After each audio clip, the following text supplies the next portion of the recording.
Okay, welcome back. You're with us here on Bazaar Morning Call. We have Suresh Ganapathy joining in.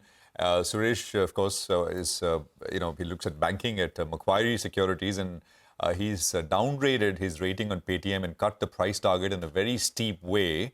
Suresh, great to have you with us here, and so glad that you could join us. I know you're in the US, so it's late for you. Just a quick, a word. The market here, at least a section of the market has been betting on the fact that the Paytm Payments Bank perhaps is you write that off, but the organization will tie up with other banks, change the QR codes or whatever it merchants. It's a big logistical exercise, but it'll get it done, and then continue the business. That's been the bet that some have been making. So explain to us how you're thinking about this issue. Sure. So, Prashant, I think as we have always been saying that the main business which makes them money is obviously the lending business, right? So they act as like a digital service, loan service originator or a DSA for that matter.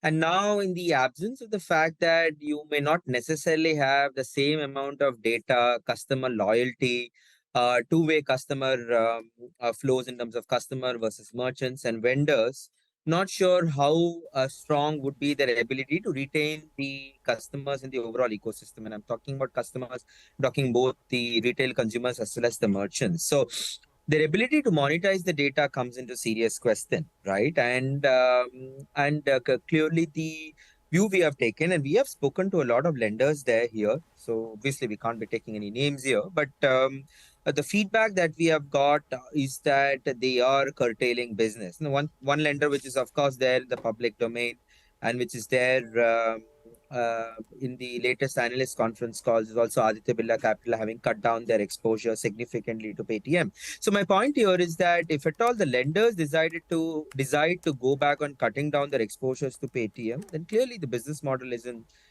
question, because that's the biggest profitable business for them. Okay. No, Suresh, are the banks saying that they will not, allow this kind of a relationship with Paytm unless they get RBI clearance? I thought I heard Amitabh Chaudhary say that they will specifically ask for clearance. You think that will be a roadblock? See, first to begin with, any customer onboarding of Paytm, the complete due diligence have to be done by the bank. It's very clear. Anyways, they were doing it for the lending side. Now, even for the other businesses like Paytm's payments business or wallets or whatever you're talking about, any business that they get, even the nodal accounts for that matter, every account needs to be completely, the KYC has to be done by the partnering lending or the banking institution, right? So that makes the entire process very cumbersome, because you're going to do account by account reconciliation and then do a KYC. So clearly that process itself is going to be a tedious process. And in the meanwhile, the customers will exit, right? Those who want to know, anecdotal evidence is already revealed that a lot of these customers have moved on to their platforms, especially the merchants have moved on to the respective banking platforms. So that indeed the attrition happens and there is no incentive for the customer to be in the ecosystem, then it becomes a problem. Now for lending, particularly, Latha, technically doesn't require any RBI approval. And as per the Reserve Bank of India rules, as a lender through the digital DSA model, the KYC has to be done by the lender, that is by the regulated entity. So anyways, the banks were doing. But what happens after an episode like this is that they are relooking at the relationships, right? And you also have to understand at the end of the day, if the data that is going to be sourced is not going to help the banks will have to relook at their relationships, right? So that's where the challenge is. If you go to their app, Latha, you will see that some of the bank or lender apps are not working. I mean, it's not necessarily you can access it, right? So clearly there is some embargo for the time being. Yeah. They have a lot of money, free cash flow, the company itself. So do you think they can put that to work, improve their technology, their systems, and perhaps bounce back after a couple of quarters? A couple of quarters is a bit too early, Latha. I mean, it's not that I mean, we have a fair value for the entity at 275, right? So we see some value for the time being. Obviously, a lot will depend upon their ability to continue the relationships with existing lending partners. That's very critical. They also have cash on balance sheet, Latha, to the extent of about 8,900 crores. That itself gives you a value per share at 166 bucks, right? So, I mean, there will be a cash burn now in this entire process, right? So we have assumed a 50% discount to that cash and then arrived at a value. But in the current circumstances, our numbers take into account a significant 50% decline in the lending business revenues. If at all they are able to curtail and arrest that decline, then the valuation changes. As I said, again, the situation is evolving. For the time being, this is where we are seeing the current outlook is based on the channel checks that we have actually done with a lot of the lending partners and what they are trying to do at this point in time. I mean, if there wasn't an issue, then why would a lending partner cut the credit exposure or reduce? So, forget lending. Suresh, What just one thing, Suresh. You were saying getting a bank, right? If they get what I started with, you think that is not going to be a sign of confidence? I mean, on the payment side, I mean, you get a large bank to come on board instead of the Paytm's own payment bank. It won't give you. It's not a signal that maybe on the lending side as well. Prashant, how will that happen? They have 1 crore accounts. Can 1 crore due diligence be done by a bank and then take 1 crore accounts in a single day or over 2 weeks? Not a single day. Let's be practical. The deadline is February 29th. You think in 2 weeks they can transition 1 crore nodal accounts to another bank?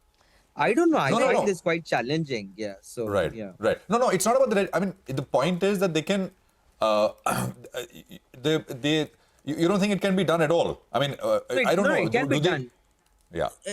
Prashant, let's keep it clear. It can be done. Then who owns the customer then? If everything is going to go to a bank and if the customer is not there in the Paytm ecosystem doing a wallet transaction, fast-track transaction, the merchant nodal accounts which were earlier there with the Paytm Payments Bank is no longer there and is moving to another bank, what could be the extent to which Paytm can retain the customers in the platform and use that to cross-sell? That's the question mark, right?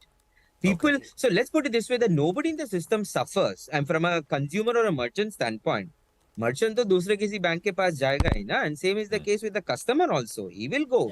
He's not going to lose money, nor the merchant is going to lose money. The point here is what will happen to Paytm and for its ability to retain customers in its overall ecosystem.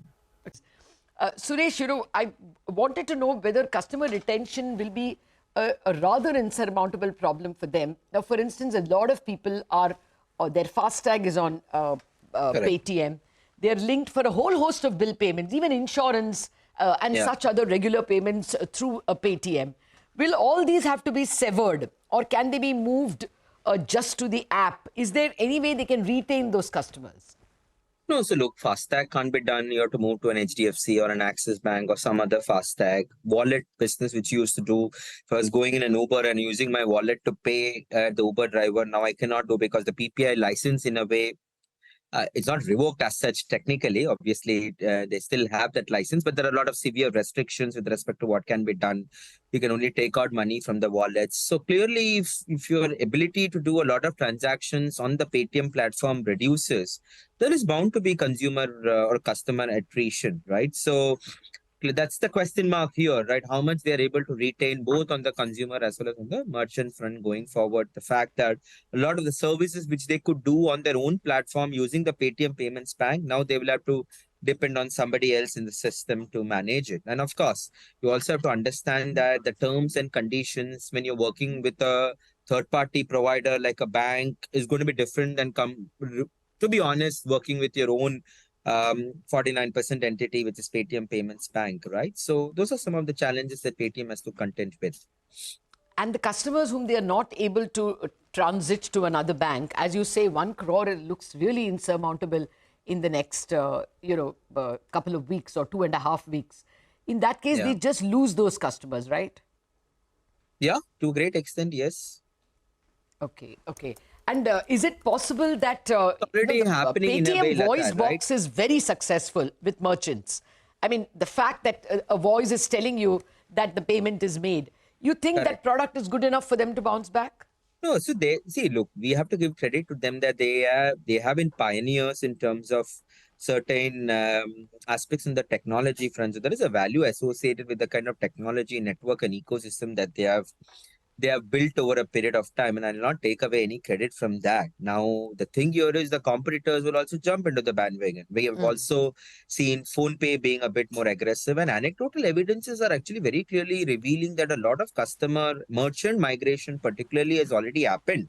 To the phone pays and to the other banks of the world. And our channel checks, when we have That's fair. spoken to the bank managements, very clearly indicate that some of them have seen, 80, 90,000 of new merchant enrollments easily happening within the last 1 week itself. Fair point. Right. So these guys have left Paytm and went ahead and joined with somebody else. Right. So you've seen that customer migration happening. Right. Well, one final question. You've also written in your US notes about HDFC Bank. No attraction at all. No one willing to buy at distressed valuations. No, there are definitely value guys which are emerging because when we would have ever thought about the fact that HDFC Bank becomes a value stock, right? And you have seen valuations now below 2 times price to book, almost 2 standard deviation below historic averages. So clearly the value guys who have a longer term horizon and are not looking at the next couple of quarters to really see any kind of a performance, they are willing to take a 3-year view and get into the stock. So to that extent, there is some interest. But we have definitely seen Latha long only guys cutting down their positions.